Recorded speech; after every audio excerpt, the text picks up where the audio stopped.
Ready?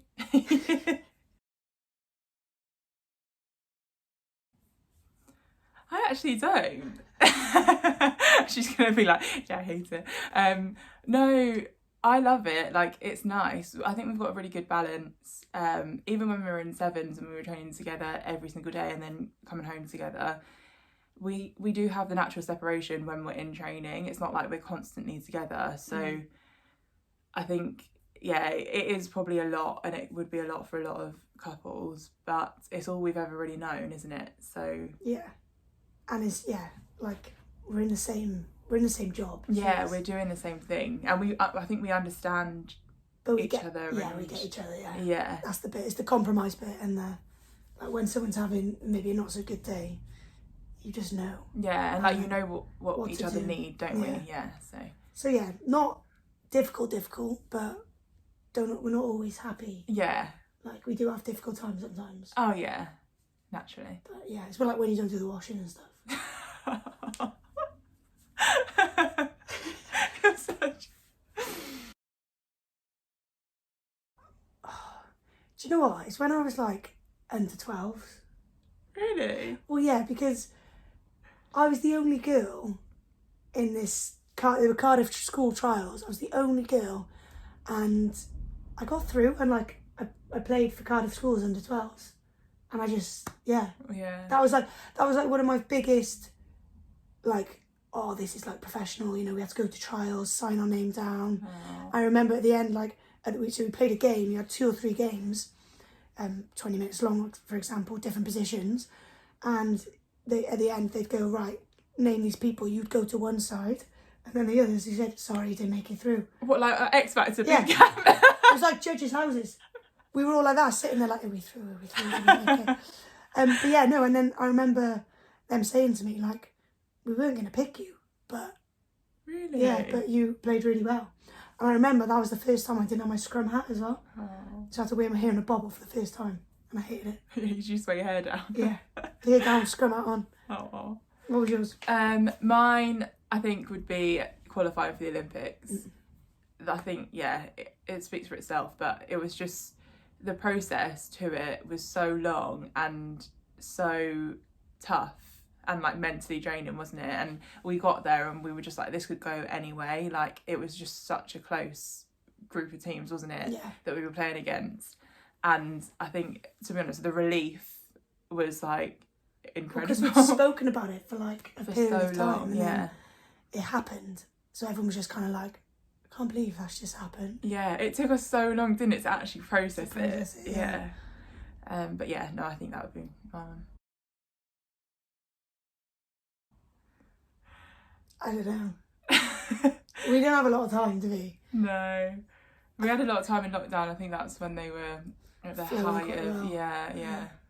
So... To be honest with you, I haven't got the patience at the moment. It takes us a lot longer than it looks. So. I know, it's like 10 seconds for a clip, and then we're literally... It takes us about 2 hours. Plus. We have to have like food intervals as well. Got to say, the girls, they're great. Yeah. It's great culture environment. Yeah. Girls look after you. Giselle's something else. Yeah, the coaching staff. Yeah. And yeah, all the backroom staff, physios, all of that. It's just a good laugh, isn't it? It is a good laugh, yeah. It's such a holistic approach, which I think is kind of overlooked.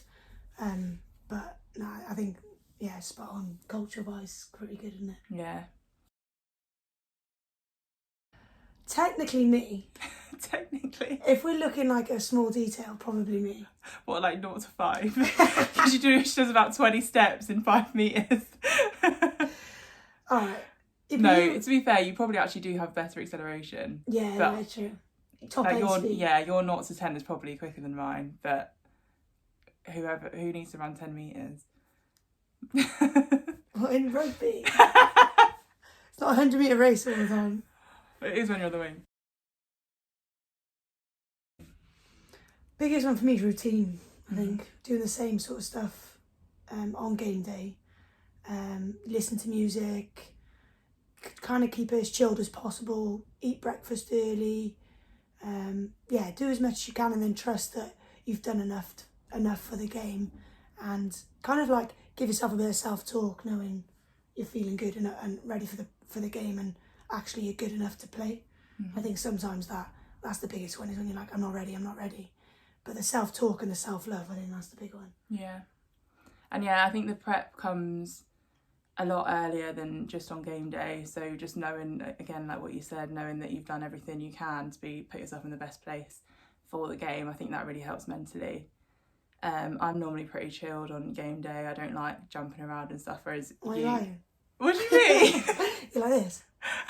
Oh no, I mean as in I don't like jumping around and getting yeah. excited. I do get nervous. I'm the opposite. Yeah. I'm like, I'm more of hype man. Buzzing around, yeah. Speaker on loud, like, yeah. Yeah. Some would say attention seeking, but... Some would say. I think the biggest one for me is like, just accept that you're having a bad day. Like, if you want a bad day, have a bad day. Do you know what I mean? yeah. Like, in simpler terms, I think just accepting the emotion that you have, I think that's a big one. And then sometimes just having a day off is motivating in itself. Yeah. And productive as well. So, yeah, accepting you have a bad day. And if I need to, go out and about and motivate myself, write a list of the things I need to do. And then it's a bit more satisfying just taking it off, isn't it? And probably not setting yourself too many things to complete as well. Like, keep it realistic. If you're setting yourself 100 things to do and you're already having a bad day, then that's just going to make it worse. But maybe just a few things that you know that you're going to be able to complete. But again, it's just giving you that satisfaction, isn't it? Yeah. I think biggest, I don't know, it's so hard because you have so many dreams. Yeah. But there was one sort of particular moment where I was kind of like sat there and I was like, actually, this is part of the dream, and I feel like I've accomplished the first step. And that was when I went to Hartbury College. It was a big move, living away from home at the age of 16, and it was a professional setup for rugby, and particularly for women in rugby as well. So I remember sitting there just in my room like, okay, this is the first step to getting the dream of getting my first cap, and then the dream changes winning a World Cup, and then the dream changes going to the Olympics. So it's always staying on top. But yeah, I've definitely had those moments where I've gone, I've done pretty well. But as a competitive athlete, you always want the next thing. The dream changes. So yeah, I'd say I've sat there and kind of gone. Yeah. With my experiences, growing up, I always wanted to be a professional athlete. So I think when I got my first England Sevens contract, that was when I was like, okay, like this is what I've wanted to do my whole life. But I think my biggest dream and what I've always wanted to do is go to the Olympics. So obviously that's pending. But yeah, I think the thing with it though is important to like live in the moment, isn't it? Because like you said, you're always chasing dreams. There's always things that you want. There's always going to be something else. But like just looking back and thinking, actually, like at one point being a professional athlete, that was my dream, and just stepping back and realising, okay, yeah, I have accomplished a dream. It's quite a good question. I think in Japan, where we got a silver medal at the Kids Kyushu World Series, we beat France, didn't we? Was it in the semi? Semis, yeah. And it was amazing. Like it was just. We'd acted like we'd literally. we were shouting. Won the Olympics. We were shouting, "We're going Wembley! We're going Wembley!" Yeah, but that was good, wasn't it? Yeah, I think like we had such a feeling about it, and we knew it was going to be good, but we were never expecting to do that at that point, were we? Like, yeah, it was a 2-point game, wasn't it? Well, yeah, it was really, really close, but we played really well, didn't we, as well? It's not like... The same happened that summer then. We had France in the semi-final. Yeah. It was we won again, and it was a 2-point game, but we ended up winning the whole competition after that. Yeah. So I think that, there's loads of special moments. It's because when it's particularly in sevens, there's so many games. Yeah, It's more of like the tournament. Yeah, you do. You remember the tournament as being a really good tournament rather than the games. because like obviously Olympic qualifiers, that was another massive one. Like that tournament, that whole tournament was amazing. So for me, I think like just performing basic skills under pressure. So it's all good doing fitness, running back and forth, but if you can't execute a skill, high fatigue, then yeah, I think that's a big thing. I think sometimes overlooked. Even if you just sprinted at like a high pace and passing at the same time, that's a skill in itself, because it's really hard. Like we struggle to do it. Yeah, it is hard. But yeah, or the basic ones of like being fast and fit as well. But yeah, but I think making it more rugby specific, that's a good one. And I would say as well, speed endurance is so important. Like you said, it's all well and good being able to run fast or run for a long time, but if you can't do both, that's what Seven's about. So just quick but longer sessions. So I think maybe like 150s or 200 meters sessions at a quick pace. They're good sessions, aren't they? Savage. So yeah, horrible. The lactic is horrible, but they do the job. Yep. Short answer, yeah. Yeah, well, we do. But sometimes, like when we were in lockdown, you didn't like training particularly with me, did you? Just because, like, because it wasn't rugby training.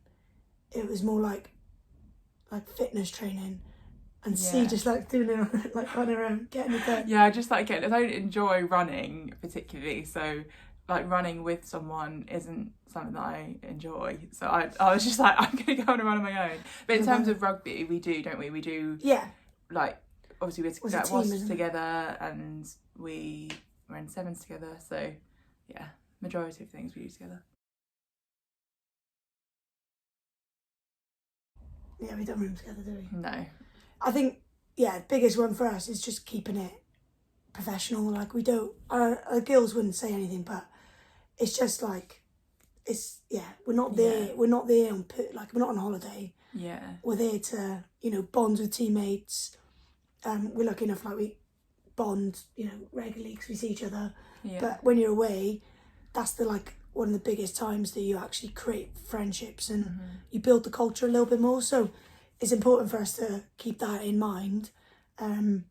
It's not really something that we've asked for or. Yeah, I think it's better off that we. Yeah, 100%. We would never expect to be rooming together, would we? No. Like it's just,